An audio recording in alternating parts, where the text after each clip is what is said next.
Samantala, sugatan ang 43 anyos na barbero sa loob ng isang barbershop sa barangay Pasong Tamo, Quezon City matapos saksakin sa mukha ng customer na hindi nagustuhan ang kanyang gupit.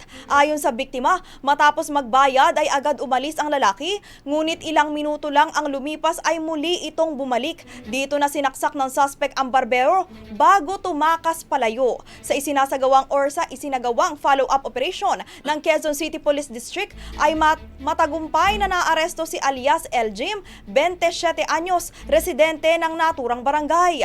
Na-recover din sa suspect ang patalim na ginamit sa krimen. Hindi na itinanggi pa ni Eljim ang ginawang krimen at inaming nagawa niya lang ito dahil hindi nasunod ang kanyang gustong gupit. Ayon sa mga otoridad, dati nang naharap sa kasong attempted murder ang suspect noong 2022 at nakalaya noong 2023. Inihahanda na ngayon ng mga otoridad ang kaukulang kaso na isasampa laban sa suspect.